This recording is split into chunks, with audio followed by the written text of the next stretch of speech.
सच की आवाज आप तक। न्यूज़ खबर छोटी हो या बड़ी खबर, आसपास की हो या देश प्रदेश की, हर खबर आप तक। खबरों का खजाना।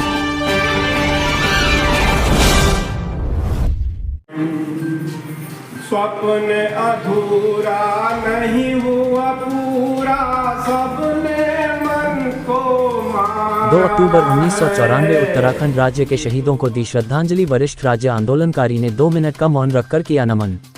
गढ़वाल सभा भवन हरबटपुर में उत्तराखंड राज्य आंदोलन 2 अक्टूबर 1994 के दौरान मुजफ्फरनगर के रामपुर तिराहे पर उत्तराखंड राज्य आंदोलनकारियों के साथ जो बर्बरता एवं अमानवीय व्यवहार हुआ था, उसके खिलाफ अपना आक्रोश व्यक्त करने तथा मुजफ्फरनगर कांड के दोषियों को सजा दिलाने की मांग तथा आंदोलन के दौरान शहीद हुए आंदोलनकारियों को श्रद्धांजलि अर्पित करने के लिए श्रद्धांजलि सभा का आयोजन किया गया, जिसमें शहीद हुए आंदोलनकारियों को श्रद्धांजलि अर्पित करने के पश्चात 2 मिनट का मौन रखा गया। श्रद्धांजलि सभा में वरिष्ठ आंदोलनकारी उर्मिला शर्मा, लक्ष्मी दत्त मिश्रा, संतोष रावत, नरेश बहुगुणा, अतुल शर्मा, क्रांति कुकरेती, अनिल कांडपाल, राजीव बडोनी आदि ने भाग लिया तथा सरकार से शीघ्र मुजफ्फरनगर रामपुर तिराहा कांड के दोषियों को सजा दिलाने तथा छूटे हुए आंदोलनकारियों का चिन्हीकरण शुरू करने तथा सरकार द्वारा आंदोलनकारियों को 10% क्षैतिज आरक्षण प्रदान करने के लिए आभार व्यक्त किया गया तथा उत्तराखंड में प्रभावी भू कानून लागू करने की सरकार से मांग की गई। वहीं राजीव बडोनी के द्वारा उत्तराखंड के शहीद हुए शहीदों को याद करते हुए अपनी कुछ पंक्तियां भी साझा की। वहीं नरेश बहुगुणा के द्वारा भी अपने विचार उत्तराखंड के आंदोलन में शहीद हुए शहीदों को याद करते हुए साझा किए गए। 1994 को जो घटना घटी थी मुजफ्फरनगर रामपुर तिराहे में, उन शहीदों को श्रद्धांजलि देने के लिए हम लोग यहाँ पे एकत्रित हुए हैं। और वो काली रात जिसे कि सुन के अभी भी रोंगटे खड़े हो रहे हैं। हमारे बच्चे, हमारी महिलाएं, कई महिलाएं हमारी लापता हुई, कई महिलाओं के साथ में दुर्व्यवहार हुआ।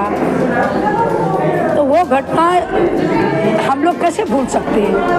वैसे आज गांधी जयंती भी है और लाल बहादुर शास्त्री जी का भी जन्म जयंती है। तो जब सरकार ने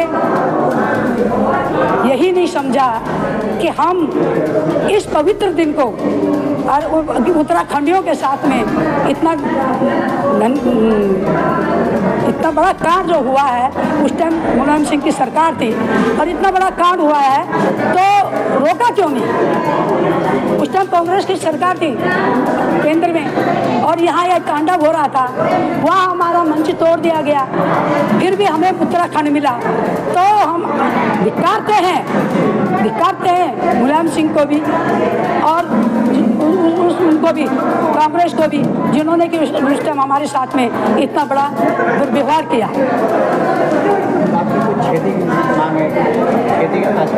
हाँ, क्षेत्रीय मांगे है हमारी।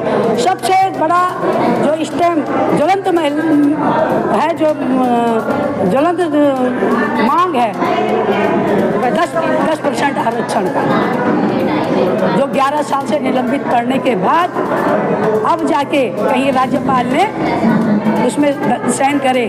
उसके बाद भी कुछ हमारे जिन्होंने कि उत्तराखंड का मुंह भी नहीं देखा था, उत्तराखंड का कहीं एक वो दाना भी नहीं देखा था, आज वो हमारे विरोध में खड़े हो रखे हैं। इसलिए हम इस मंच के द्वारा हम ये कहना चाहेंगे कि हम जब हम 11 साल तक लड़ सकते तो आगे भी हम अपनी लड़ाई लड़ेंगे और जीत के रहेंगे। और हमारे बच्चे बहुत बेरोजगार हैं। सब हमारे बच्चों को जो हमारा बच्चों का 10% आरक्षण रोका जा रहा है, उनका गला घोटा जा रहा है। ये मातृशक्ति यहाँ से आह्वान करती है कि अगर जरूरत पड़े तो माँ काली भी बन जाएंगे, पर हम ये नहीं होने देंगे।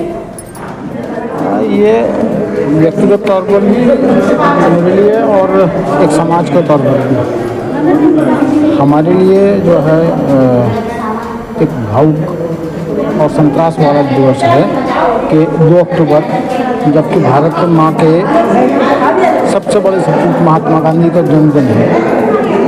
पूरा देश और पूरा विश्व उसको जो है अहिंसा के सबसे बड़े प्रतिपादक के जन के तौर पर मनाता है। उस दिन 1994 में तत्कालीन उत्तर प्रदेश की सरकार द्वारा शांतिपूर्वक अपनी मांग के लिए दिल्ली जा रहे आंदोलनकारियों के साथ मुजफ्फरनगर में जो कुछ हुआ वो न केवल लोकतंत्र के नाम पर एक काला धब्बा है, बल्कि मानवता को शर्मसार करने वाला भी दिवस है। हम लोग इस दिवस पर हमेशा एकत्र होते हैं, अपने आंदोलनकारियों को श्रद्धांजलि और अपने श्रद्धासुमन अर्पित करते हैं और ये संकल्प भी लेते हैं कि जो है उनके स्वप्नों के अनुरूप उत्तराखंड की दिशा को तय करेंगे। ऐसा ही आज भी